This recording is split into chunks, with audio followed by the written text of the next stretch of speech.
Good day everybody, my name is Jacob with Must Contain Minis, and today we're looking at the Dweghom Steelforged miniatures for Conquest by Para Bellum Games. Now these miniatures were sent to me as a preview of something that you can pre-order now. Depending on when you watch it, it may be a bit of a review because these miniatures may be out for a while.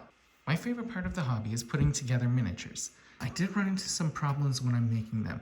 The first comment that I'll have about these miniatures is the base size.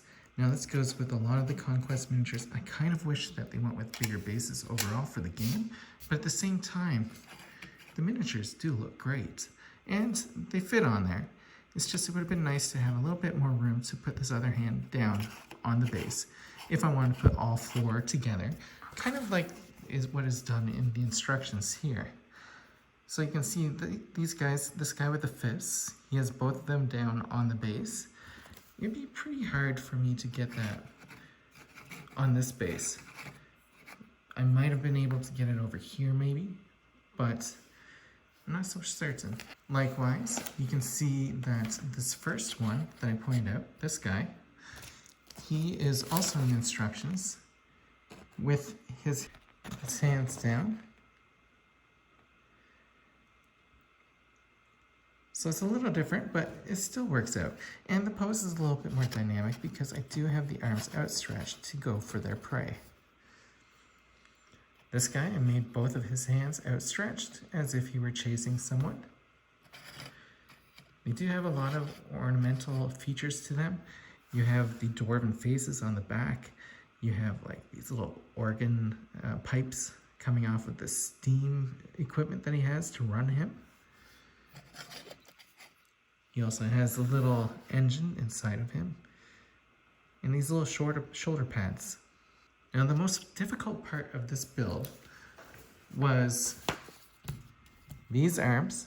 So all three miniatures, placing these arms together was not 100% easy. And also getting these shoulder pads on was not the simplest task either.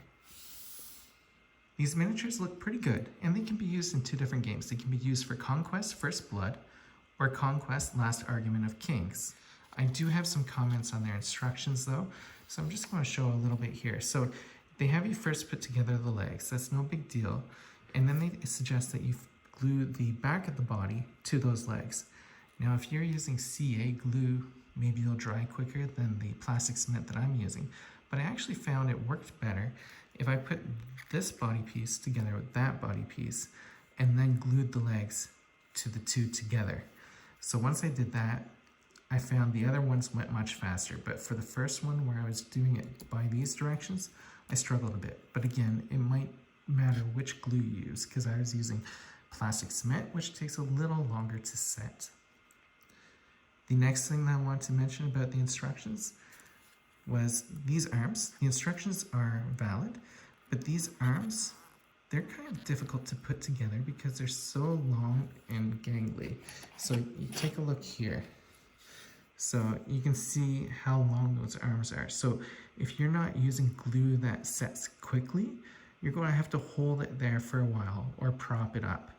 In most cases where I could, I did want to have a third hand down on the base. So I did that on 2 out of the 3. In some of them, I would have liked to have the fourth hand down as well and put it on the base, kind of like what you see on these. Their hands are down instead of outstretched like the ones that I made. But I just couldn't fit all 4 on the base. That said, you can see on the box art that they also outstretched the hands on there. So they're not placing all 4 on the ground, even though the instructions kind of make it look like they might have been. The next thing I wanted to mention about the instructions was the shoulder pads. They went on pretty good. I found that I wanted to glue most of them on the underneath because with my plastic cement, they fell off a few times. But once I put more glue on the inner surface, it stayed on and it didn't fall off anymore. And now the glue is all dry, so we don't have to worry about that. Now all 3 of these constructs have different backings there. So you can see this one, still has the dwarven faces, but the pipes are different and all the steampunk type stuff are a little different. Likewise, this one has the organs on the back. It's kind of cool. I like that. And then this one, it has like a big, huge sort of machinery back here. I don't know what that would be, but it looks pretty cool, and it gives all three a unique flavor.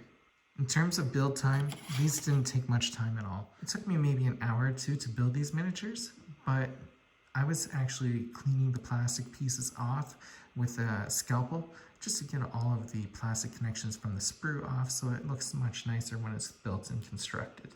Overall, there's some pretty cool miniatures that went together very well. And now let me give you a quick scale comparison of these figures versus some other things. So on the left, we have the Hellbringer Drake. In the middle, we have the miniature that I just built, which is the Steelforged figure for the Dweghom faction. And on the right, we have the 100 Kingdoms mounted squire. Now, this miniature is fairly sizable, but how does it compare to other games? Well, for easy comparison, I'm just going to drop in a Space Marine figure. So let's remove this big guy. He is really awesome, by the way. I got a review of that guy up on my site and on YouTube here, so make sure to visit that. But here is one of the Space Marines that I painted earlier. So that's a Primaris Space Marine, and you can see that the size of these things is monstrous compared to the Space Marine.